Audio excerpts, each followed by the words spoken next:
3 साल पहले मैंने एक इलेक्ट्रिक टू व्हीलर खरीदा था, एथर 450X। और आज 3 साल बाद ऐसा लगता है कि मैंने एक परफेक्ट डिसीजन लिया है।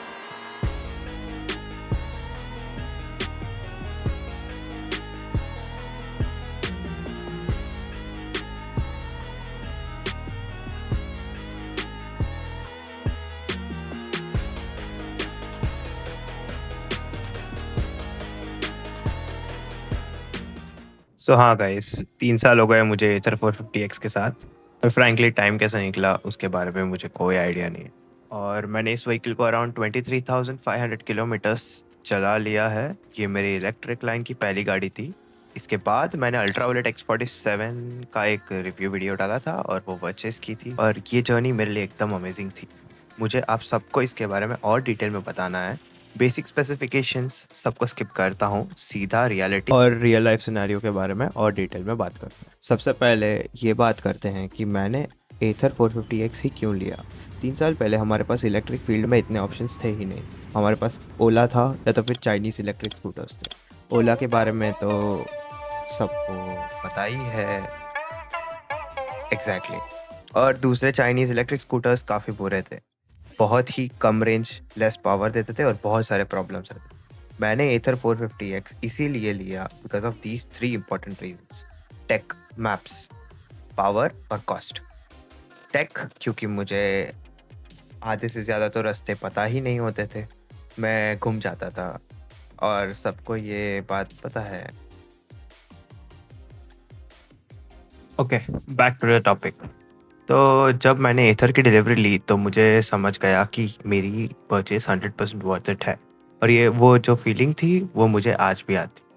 अभी फर्स्ट पॉइंट जिस पे मुझे बात करनी है वो है ride style. Ather 450X being an electric sporty two wheeler काफ़ी कंफर्टेबल है। राइड पोजीशन भी काफ़ी अच्छी है। बड़े पॉटहोल्स और इस सब को सस्पेंशन काफ़ी आराम से हैंडल कर लेता है। एक 5 फीट 6 का आदमी आराम से उस पर बैठ सकता है। क्रिस्टा, जिसका वीडियो भी आने वाला है कुछ टाइम बाद, वो और कंफर्टेबल है और वो काफ़ी फैमिली ओरिएंटेड है। स्पेसिफिकली फैमिली राइडिंग के लिए परफेक्ट है। पर सिंगल पर्सन या विद इन लाइक सिटी के लिए ये गाड़ी एकदम परफेक्ट है। पॉइंट नंबर 2 है इसके मोड्स। इसमें काफ़ी सारे मोड्स हैं और मोड्स इसके लिए सब कुछ है। फर्स्ट मोड आके एको, स्मार्ट एको है। और सेकंड आके राइड है। उसके बाद आता है स्पोर्ट्स और आखिरी में आता है वॉर्प। और ऑनेस्टली मैंने सबसे ज़्यादा इस गाड़ी पे स्पोर्ट्स ही चलाया है, क्योंकि स्मार्ट एको मेरे लिए काफ़ी स्लो है। राइड का रेंज बचाने के लिए बिल्कुल सही है। स्पोर्ट्स परफेक्ट है, उसमें पिकअप भी मिल जाती है और पावर भी मिल जाती है। वॉप का पावर काफ़ी ज़्यादा है सिटी के लिए, और गाड़ी की टॉप स्पीड 90 है, तो even if you are driving in sports आप वो स्पीड को आराम से अचीव कर सकते हो। ऑल्सो आई होप आप सब ने रियलाइज़ कर लिया होगा कि गाड़ी सिटी के लिए है, लेकिन मैंने और मेरे 3 होशियार फ्रेंड्स इसको पौंडीचेरी, जो यहाँ से 150 किलोमीटर्स है, वहाँ तक भी लेके गए हैं और ऑनेस्टली कोई भी दिक्कत नहीं हुई। इसमें एक चीज़ है जो मुझे नहीं पसंद आई, कि गाड़ी over the period of time काफ़ी ज़्यादा नॉइज़ क्रिएट करती है। जब मैंने एथर को जाके इसके बारे में पूछा तो उन्होंने कहा कि ये काफ़ी नॉर्मल है और कि इसकी चैसी इसी तरह बिल्ट है कि over the period of time इसका वॉइस थोड़ा ना थोड़ा बढ़ते रहता है। इसके बारे में आप क्या सोचते हो मुझे बताना कमेंट्स में, क्योंकि मुझे ऐसा लगा कि ये एक ही पॉइंट है जो एथर का एज ड्राइविंग स्टाइल में जो इशू देता है। और एथर का आवाज़ काफ़ी फ्यूचरिस्टिक है, वो तो टाइप है ही। कोई भी अगर एथर बाजू से जाती है तो काफ़ी रिकग्नाइजेबल है।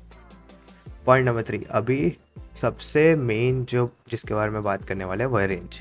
जब मैंने ये एथर 450X ली थी तब कंपनी ने क्लेम किया था कि vehicle on a single person driving में समवेयर अराउंड 82 टू 87 किलोमीटर्स की रेंज दे सकती है।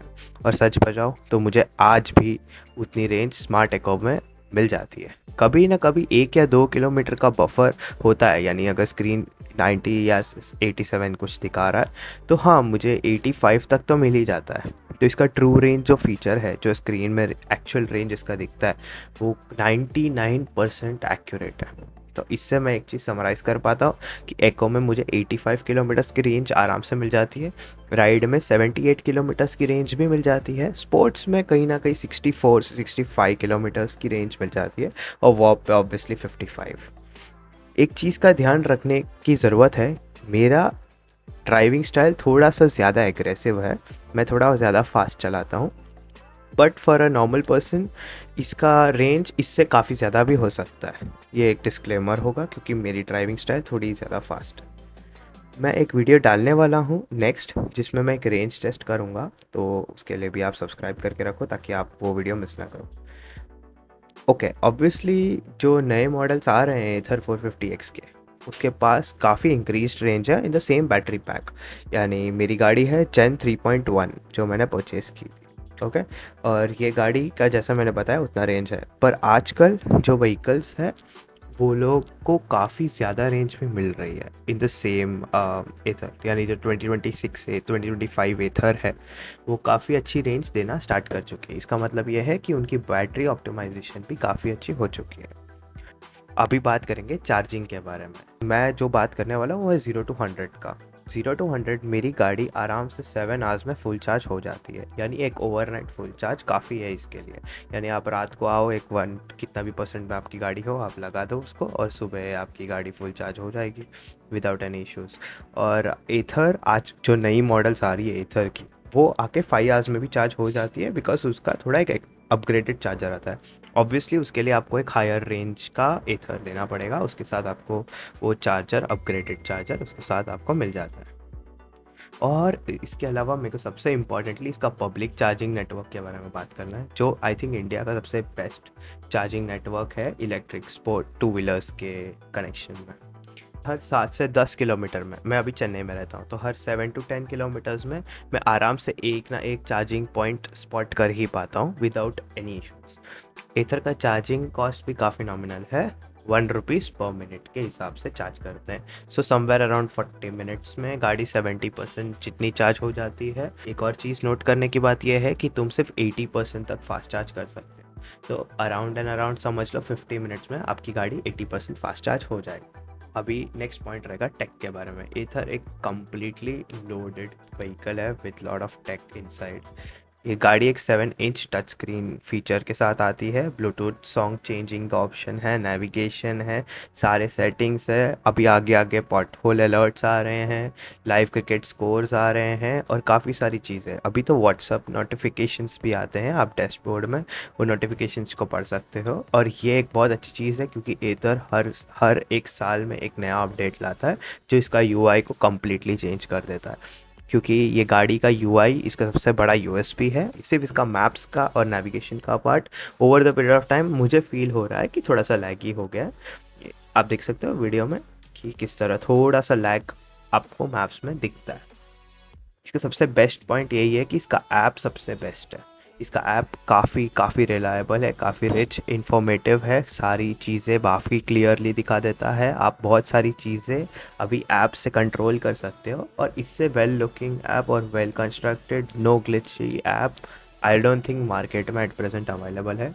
इसका रेंज आराम से चेक कर सकता हूँ, सर्विस हिस्ट्री भी आराम से देख सकता हूँ, मेरी गाड़ी का लोकेशन, चार्जिंग स्टेशंस मेरे घर से कितना दूर है, व्हीकल अभी कहाँ है एग्जैक्टली उसके बारे में नोटिफिकेशन भी देगा। अगर समझो किसी ने मेरी गाड़ी को हिलाया तो भी वो पॉइंट मैं नोटिस कर सकता हूँ क्योंकि मुझे एक नोटिफिकेशन आएगा toward from the Ather saying that आपकी गाड़ी का लोकेशन चेंज हुआ है। आगे और भी फीचर्स आने वाले हैं लाइक ऑटो होल्ड और वो सब चीज़ें तो है ही। मैजिक ट्विस्ट भी आ गए हैं रिसेंट मॉडल्स में, जो एक फीचर है जो एथर ने इंट्रोड्यूस किया था जिससे लोग ब्रेकिंग को कम करें और रीजन ब्रेकिंग पे डिपेंड करें, जिससे वो लोग सेम ज़्यादा रेंज भी अचीव कर पाए। थोड़े प्रॉब्लम्स तो सिस्टम में होते हैं यहाँ या वहाँ, वो काफ़ी नेग्लेजिबल है बट बाकी ओवरऑल स्मूथ एक्सपीरियंस है। अभी नेक्स्ट मैं बात करना चाहता हूँ इसकी सर्विसिंग के बारे में। सर्विसिंग ये व्हीकल के लिए बहुत इंपॉर्टेंट है। एस देखोगे तो इलेक्ट्रिक को इतनी सर्विसिंग की ज़रूरत नहीं होती, बट नॉर्मल टेक अपडेट्स, उसके अलावा इसका ब्रेकिंग और वो सारी चीज़ें तो सिस्टम ऑफ मार्केट इलेक्ट्रिक के फीचर में नहीं कर सकते क्योंकि अभी तक इतना नॉलेज मार्केट में लोगों के पास नहीं है। चेन्नई में इनकी सर्विस लास्ट 6 मंथ्स से काफ़ी पुअर हो चुकी है। बीच में एथर ने मेरा फ्लोर बोर्ड भी तोड़ दिया था, जिसके पीछे काफ़ी मेल एस्केलेशन हुआ, बट वो मेल एस्केलेशन का मुझे बहुत अच्छा सोल्यूशन मिला। 3 डेज़ में एथर ने मेरे सारे प्रॉब्लम्स को सॉल्व कर दिया और मेरी गाड़ी को मुझे वापस रिटर्न कर दिया। आप समझ लो कि एथर को सर्विस करने का कॉस्ट समवेयर अराउंड 2K होता है, जिसमें इसका ब्रेक पैड चेंज हो जाता है, उसके अलावा इसका जनरल सर्विस हो जाती है, ऑयलिंग, वाटर वॉशर, वो सारी चीज़ें हो जाती है, और हर 5000 किलोमीटर्स में आपको इसको सर्विस में देना पड़ता है। So that's it. Now we'll go to the conclusion part. The price of this product is justified and now the app shows me मैंने around and around इतना पैसा बचा लिया है इसमें।